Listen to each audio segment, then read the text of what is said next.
What the hell kind of animal is that?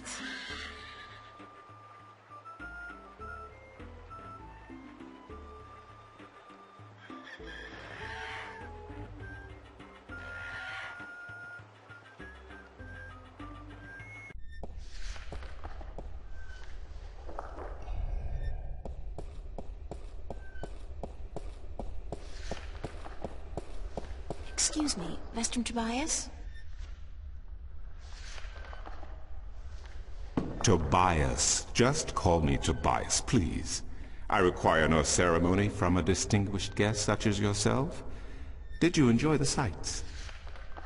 I don't know. I'm overwhelmed. Walking around out there, seeing with my own two eyes things that can't possibly exist. I kept thinking, it's all a dream. I'll wake up at any moment now and everything will return to normal. But then I realized, I'm still here. It's real. I can touch it. I can smell it. And you know what? It doesn't make sense. Nothing makes sense here. Magic, alien creatures, parallel worlds. I don't believe in those things. I don't believe in fairy tales. In your world, in Stark, there is no room for magic. That is, and always has been, the curse of science, the fallibility of logic and order. They leave no room for the imagination. If it does not fit into the narrow perception of the laws of nature that your world adheres to, it's a fairy tale. But then, magic has its downsides too. It's unpredictable. It invites chaos.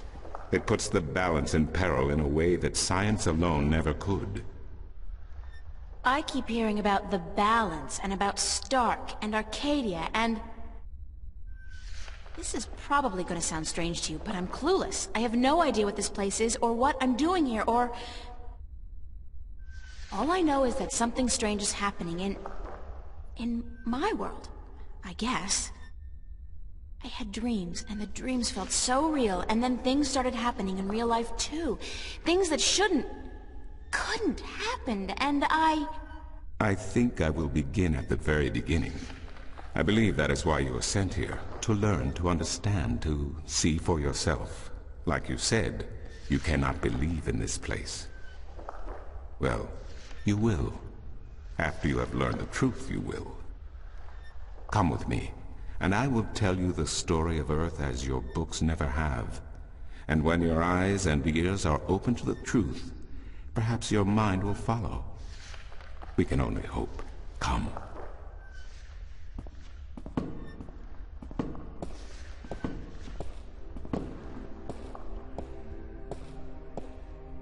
This is the true story of the balance, as observed by the Sentinel, the Order of the Balance, the Fathers. The Sentinel Minstrom committed this story to the pages of the Scriptures, and to these temple walls thousands of years ago, so that coming generations could learn and understand their past and their future. The wall paintings we are looking at became known as the murals of the balance. And it is through these images that I will recount our common history to you, April Ryan. The story begins and ends here, with this mural. Ages ago, and in ages to come, the Earth was one, and magic and science existed side by side in nature and in all people. There was balance, and there was harmony. You're saying there was just one world then? One world, one Earth. Magic and science in balance with each other, within each and every living creature. The power to make the stars dance and to create life itself was within our grasp. But then, humankind began to exploit this divine power of two, and they saw fit to use it for their own selfish purposes. The balance of the cosmos was in peril.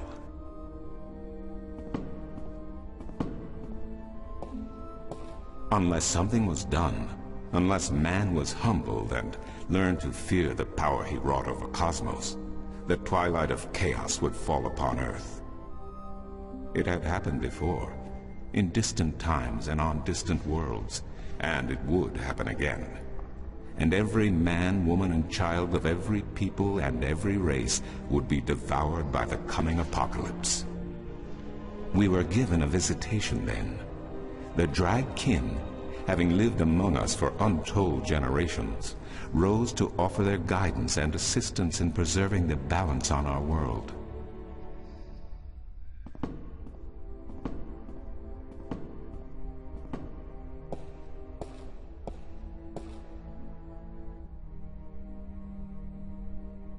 The Drag? I think I've heard that name before. Drag Kin, Draken, Dragons, whichever name they go by, they remain the eternal servants and custodians of the balance. There were 4 of them here on Earth, and of the 4, one who would found the order of the balance, the Sentinel. The first Minstrum were instructed that magic and science would have to be separated before the balance collapsed and brought untold disaster. Earth would have to be split in 2 equal parts. Arcadia and Stark, magic and science, chaos and order. The first Sentinel were counted 13, 6 scientists, 6 magicians, and one who was between, the Drag Kin, our mentor, our custodian, our learned guide. Both magic and science were needed to perform this most difficult of tasks.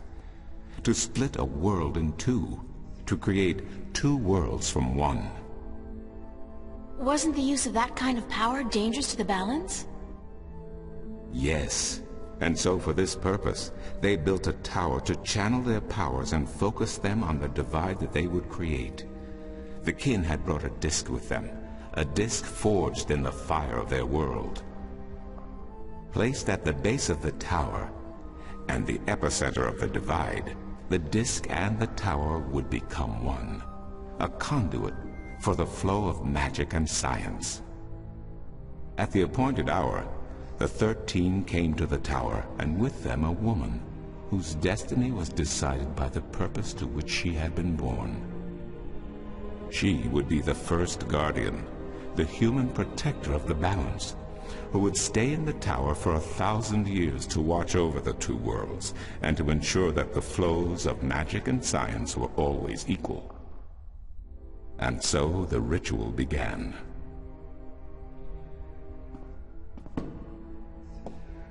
One world was to become 2, separated by the balance, and each world visible to the other only by way of dreams.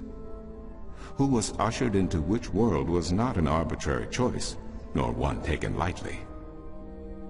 For the magical creatures, the choice was simple. They had to go to Arcadia. Their kind would not survive in Stark. But for others, families were torn apart, lovers separated, and friends lost for all eternity.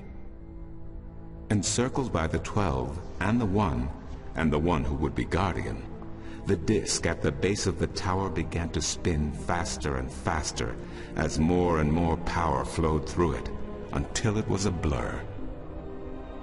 Darkness enveloped the tower, but the disc glowed brighter and brighter. Reality turned, and in one moment, a new reality had been created, and 2 new worlds born. In the tower there was silence. The original disc had disappeared, and in its place was a smaller counterpart, a similar yet different disc. Around and outside the tower the world looked different. They were now between Stark and Arcadia, between reality and dream. This was the realm of the balance and of the guardian, and it would be her home for the next 1,000 years. The one who was kin picked up the disc and said, "This disc is a counterpart to the original disc, which has now become this realm, and the key to which has been split and divided in 4. The key is the disc, and the disc is this realm." This mystified the 12, and the one who was kin continued, "Know only this. The Guardian's realm cannot be broken unless the disc is broken." but nor can it be repaired without the disc being repaired. The 4 pieces, that is the key, will be given to the 6 of you who are to be taken to Arcadia for safekeeping. Yet the key will never be complete, he went on, without the precious stones that adorn each piece. I will keep 1, and my fellow kin the 3 others. Should the day come when this realm must be repaired, or the worlds reunited, and that day will come, you will assemble the disc, and the kin will come together one last time. With that, 6 of the 13 went to Arcadia, and 6 to Stark, and the one who would be guardian ascended to the throne.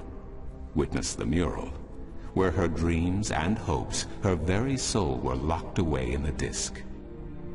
In service of the balance, these traits were nothing but barriers. Through new eyes, the imbalance between the worlds was as clear as the stars themselves to the Guardian. And with one thought, she channeled chaos from Arcadia and logic from Stark into the disc, and redistributed the power wherever it was needed. A new era had begun, the era of the Guardian. After they left the tower, 2 of the Drakkin went to Stark, the other 2 to Arcadia. The 6 who came to each world started what is now known as the Sentinel, the Order of the Balance. But while in Arcadia the Sentinel thrived, in Stark they did not. In Stark, the memories of magic and the balance could not survive in the face of the new reality of natural laws, of logic, and of science. And soon, very soon, Arcadia became nothing more than legend, a myth, tales of fairies to recount to impressionable children, and stories to frighten and entertain around a fire. And while dreams still brought sights and sounds of Arcadia to those asleep in Stark, they were discounted as mere dreams and nothing more. So that's it? We forgot about our past and about Arcadia? And that's the way things are? Then what's wrong with that? And why does magic from Arcadia seem to have begun leaking through to Stark? That is another long story. But I can tell that you are tired of stories, and so I shall be brief. As I told you, while in Arcadia, the Sentinel grew in numbers and in strength. In Stark, while flourishing for a brief time, they were soon diminished and powerless. Some of the Stark Sentinel did not take kindly to this, and they berated the Arcadian Sentinel for their politics and teachings. The Stark Sentinel wanted people to work towards reunification, while their brothers did not. So the inevitable soon came to pass, and the Stark Sentinel parted ways with their Arcadian brothers, and named themselves the Vanguard. And while at first their philosophy was not so different from ours, over the years it changed radically. The Vanguard wanted the divide torn down, the worlds reunited, and the return to what they called the Glorious Ages, when humankind could control the forces of cosmos. But first they needed their own servant in charge of the balance, their own guardian. Now, every 1,000 years, a new guardian took the place of the old one, because no one can be separated from their souls for any longer than 1,000 years. Every 1,000 years, a new guardian was born. The balance provided the seed from which a new fruit grew.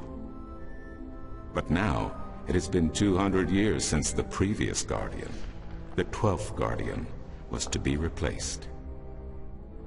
Every new child born to the balance has been taken away by the Vanguard, to be studied in an attempt to control them.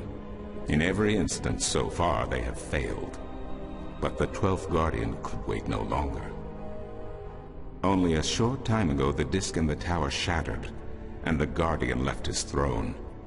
The balance is now untended, and we have yet to find a new guardian. Unless we do so, the Vanguard may get their chance. And they may be able to place their own puppet on the throne, to rule the balance according to their principles. And this we cannot allow. It will mean the end of Stark and Arcadia, and the dawn of an era of chaos. Now do you see? I understand the history. I can even accept it. But I don't understand why I'm here and what Cortez wants with me. The balance is in peril, April. The Guardian has abandoned his tower. He has disappeared, and there is no one to take his place. He must be reinstated to protect the balance until a new Guardian may be found. And what can I do? I'm nobody. I've just been having a lot of bad dreams. You are a strong shifter. I have not seen your like in my lifetime. A shifter? Someone capable of opening doors between worlds. A shift. A portal between the realms of Stark and Arcadia. Are you kidding? I didn't do anything. Cortez was the one who opened the shift, and he just waved his hands around in the air. I don't think I'd be capable of opening a portal even if I had a magic wand. Only a shifter's own power can allow her to travel. No one else can do this for her. Cortez only channeled your power to aid you. He would not be able to step through the shift himself. Even if that's true, I don't have any control over my talent. Not yet. But in time you will. How else do you intend to travel back to your world? God, I hadn't even thought about that yet. Can't you help me? I'm afraid not. Even if I could shift, I would not be able to channel through you like Cortez did. So, I'm on my own? If you have any questions, I will do my best to answer them. But aside from that, yes. Yes, you are. That's so not cool. No, it has been unseasonably warm. If you don't mind, I will return to my studies now. Thank you for listening to an old man and his long stories. No, thank you. It's starting to make a little bit of sense now. That is good news. Come see me again if you have any more questions.